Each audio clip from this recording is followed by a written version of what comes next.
Hey, salut à tous et à toutes, c'est Larko et aujourd'hui on se retrouve pour de toutes nouvelles news sensationnelles. Donc reste avec moi jusqu'à la fin de cette vidéo, sinon nous allons dépasser notre record de 23 likes. Vous êtes des ouf. Allez, cette fois-ci on donne tout, on tente les 24 likes. Et ce n'est pas tout, car grâce à vous on est 150 sur la chaîne. Et donc j'ai voulu fêter ça avec une intro spéciale Pokénovel qui a été faite par Glassbyshow. Sa chaîne est dans la description, il fait vraiment des intros énormes.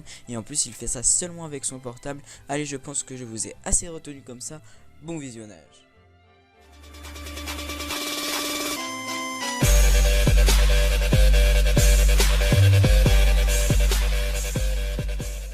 Alors commençons tout de suite par les nouvelles évolutions proposées par Pokémon. C'est parti. Comme première évolution, voici l'évolution de type 0, qui est une agréable surprise pour moi, car je ne m'attendais pas à voir type 0 avec une évolution, et encore moins avec une évolution qui déchire, car voici Sylvalier, un mélange de chevalier, je pense, et Sylvain, ou j'en sais rien. Bref, continuons. Sylvalier est un Pokémon de type normal, au talent impressionnant, qui se nomme Système Alpha, qui lui permet de changer de type en portant un certain objet. Je pense que l'objet en question, ou plutôt les objets en question, sont les plaques.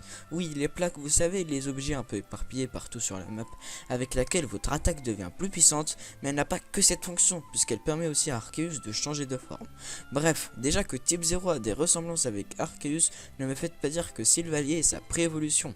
C'est le dieu des Pokémon quand même. Peu de respect. Les deuxièmes évolutions sont celles de Bébécaille et son évolution intermédiaire se nomme Écaïde, un mélange d'écaille et de caïd. Il est de type dragon combat qui est assez rare voire inexistant dans les jeux Pokémon, et voici son évolution finale qui est une sorte de dragon lézard avec une attaque qui lui est réservée et qui se nomme Vibrécaille. Ce Pokémon possède une espèce d'armure samouraï.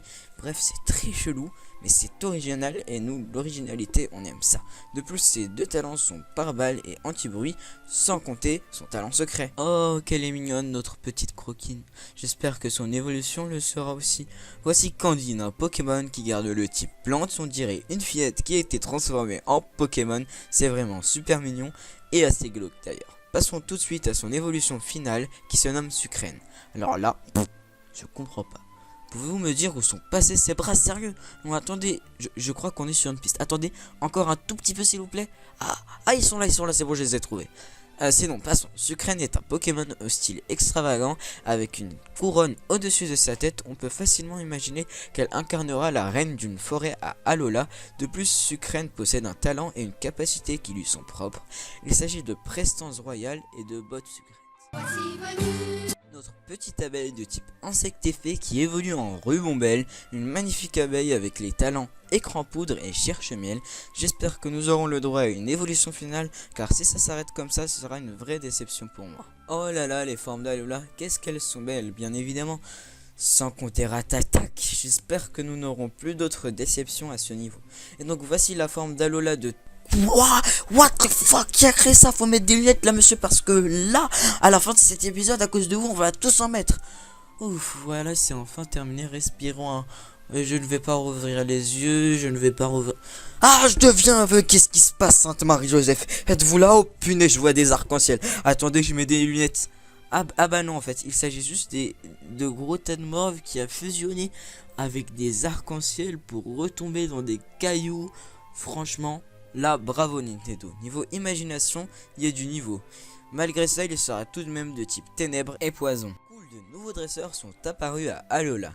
Il s'agit de la doyenne de l'île d'Akola. Donc nous découvrons le nom d'une nouvelle île. Et donc selon le décor, je dirais qu'il s'agit de celle-ci, qui se situe en haut à droite avec le volcan. Je dirais plus précisément ici. Et donc je disais qu'elle se nommait Alixia et que ses Pokémon préférés sont ceux de type roche. Et passons au dernier personnage qui est le capitaine Alteo, spécialisé en type normal. Attendez, il y a donc 5 capitaines, mais pourtant il n'y a que 5 îles. Peut-on supposer qu'il y ait une île avec 2 capitaines? Si oui, je dirais qu'il s'agit de celle de Barbara, car il semble qu'il y ait un lien avec elle suite au visionnage du trailer japonais. Et donc ce sera tout pour cette vidéo. En tout cas, j'espère qu'elle vous aura plu. Si oui, n'hésitez pas à lâcher un gros pouce bleu et abonne-toi si ce n'est pas encore fait. Allez, Dark Bye. Oui, j'ai dit Dark Bye, c'est mon petit au revoir, genre Dark Bye. Keeps ticking like a metronome, and my thoughts keep telling me to get me home, but my balls keep telling me to let me just let me That clock keeps ticking like a metronome, and my thoughts keep telling me to get me home, but my balls keep telling me to let me just let me